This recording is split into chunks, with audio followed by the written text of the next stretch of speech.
aké to je, keď sa môžeme v našom živote uvoľniť do pocitu bezpečia. Aké to je, keď si spomenieme v rámci nášho detstva, že môžem sa uvoľniť.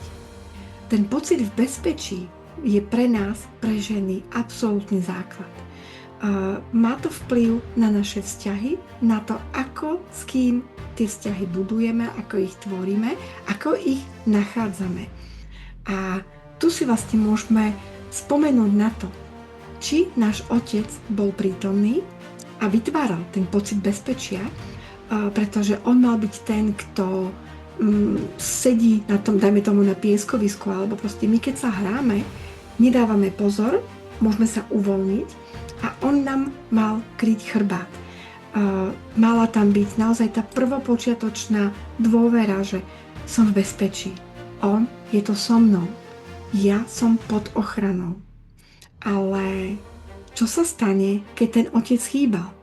Ja mám presne túto skúsenosť, kedy som otca vo svojom detstve nemala prítomného a musela som sama začať byť v pozore.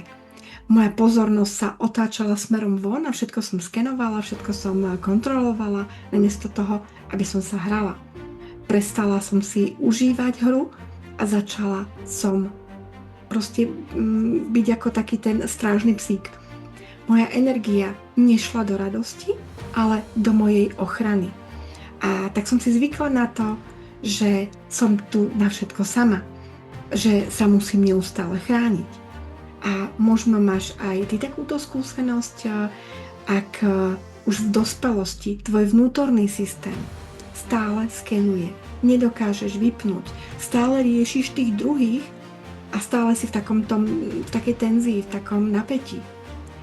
Možno si vyčerpaná, pretože za celý život si sa neprestala, obrazne povedané, pozerať za seba. Pretože tam nikto nie je. Nie je tam otec, ktorý ti kryje chrbát. A je tu naozaj čas a priestor, aby si konečne sama v sebe dosítila tú ochranu, ktorá ti chýbala. A aby si naplnila ten pocit bezpečia, že dnes už toto môžeš sama pre seba si dopriať alebo dovoliť. A napíš mi teda do komentára slovo otec a ja ti pošlem praktické rady alebo tipy, ako s týmto pracovať, aby sa tvoj nervový systém konečne uvoľnil, upokojil, aby si sa prestala vlastne strážiť a aby si prirodzene uvoľnila svoj priestor, pretože tvoj vnútorný muž aj tvoj vnútorný hlas na to práve čaká.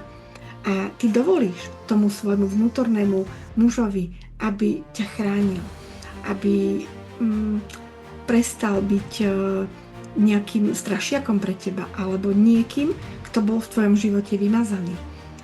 Postará sa o teba a postaví sa naozaj za teba, aby ti kryl chrbát.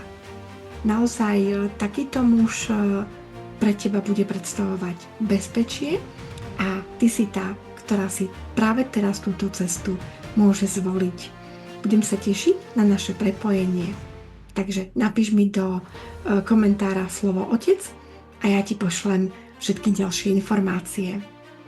Ahoj, zdraví ťa Martina z Harmónie života.